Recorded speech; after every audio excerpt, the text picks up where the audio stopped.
In this week's episode of Cricket's Tales, I visit the tax haven and principality of Monaco. I'll learn what it takes to become a washed-out Disney prince, and I will find the world's most aggressive door-to-door solicitors. In Monaco, I take a break exploring the harbor and giving up my pronunciation of any scientific words in the Monaco Aquarium.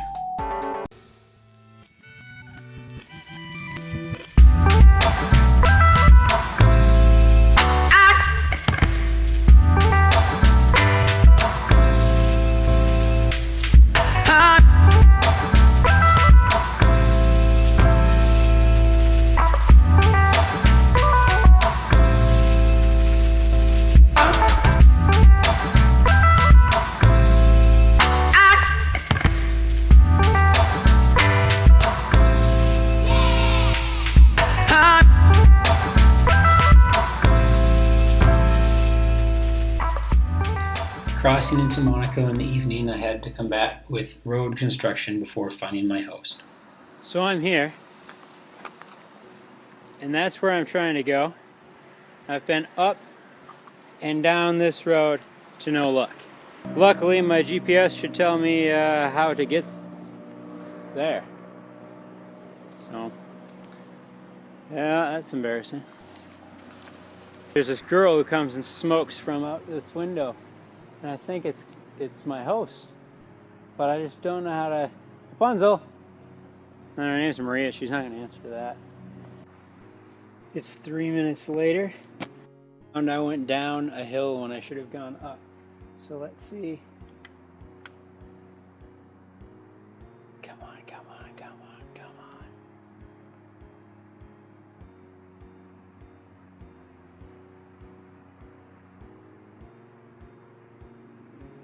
That's really anticlimactic. I'm enjoying my breakfast here in Monaco on Port Hercules, and this is a port that's been in use for about 450 years. Over here is a bunch of mega super yachts that you can't really get close to. A couple over here, but a beautiful principality of Monaco here. My thoughts are out so far on Monaco. I'm not sure if it's truly a pretentious place or if it is just so affluent that everybody looks pretentious. Needless to say, just walking around, the cars are incredible, the clothing's immaculate, people are beautiful. I don't see anybody smiling. I will say that this yogurt, this should be $1, but it was $2.40. Things are a little bit more expensive here.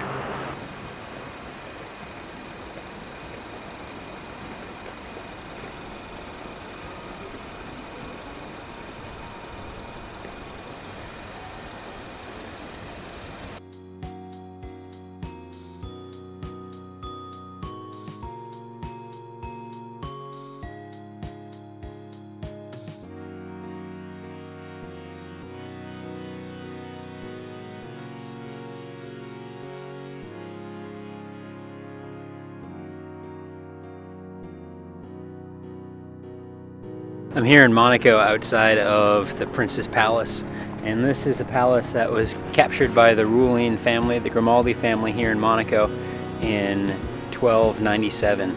For the past 710 years they've been living here. It's always been ruled by the same family, and they started their history and their tenure here as feudal lords controlling most of this land that stretches out on either side of the palace. In 1297, 710 years ago, the way that the Grimaldi family first got power over this fortress was the male patriarch of the family disguised himself as a monk and got into the main gatehouse, and then overpowering the guard, he opened up the gate, and the Grimaldi family has been squatting ever since. I don't think they like the term squatting, but they've been rightful owners, rightful heirs ever since. However, due to some poor management and leadership, the Grimaldi family got into some bitter arguments with their stronger neighbors, Italy and France, and they lost a lot of the land, the two large neighborhoods on either side, which greatly diminished their power and their ability to govern.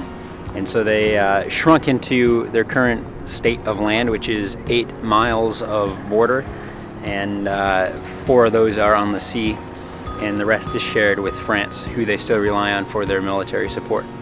And the palace still remains to be the current residence of Prince Albert II, the ruler of Monaco.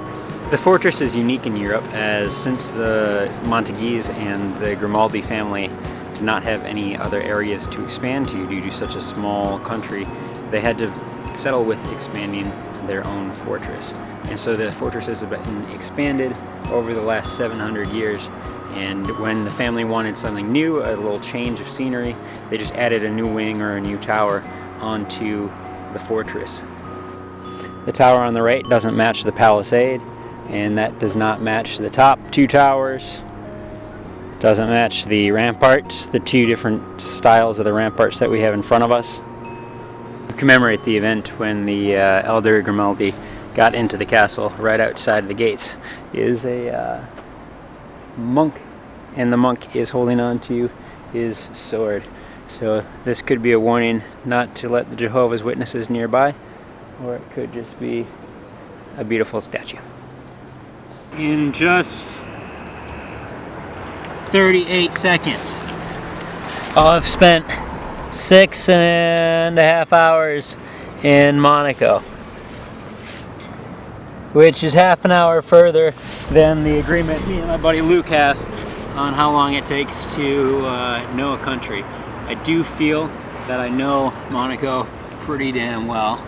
It is very quick. I've gone across it, and it takes maybe 12 minutes to go from west to east, and probably 3 minutes from north to south. Mine! Luke! After gloating, I decided to check out one of the world's well-known aquariums here in Monaco. I'm at the Monaco Aquarium, and if being in a room full of sharks wasn't scary enough, you can look down and see that we're standing over a ledge that's 30 meters high. There's that scene in Finding Nemo, where all the fish are in the net and they decide to push down and break the net. Well, these little jellies are trying the same thing, but doesn't look good for them.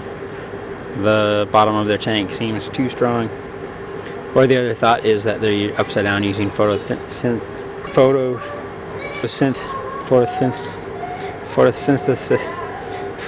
feeding from the light, eh?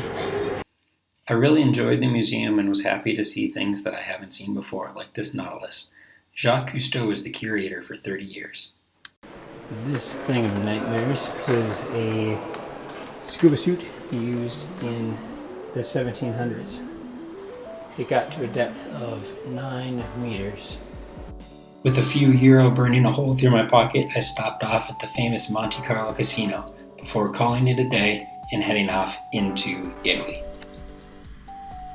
I would tell you what we're going to see next week, but I've got no idea. I only just finished this week's episode. I'm still in Sarajevo in real time, and the city is calling my name. So tune in to the next episode and you'll see something about Italy, probably pasta involved.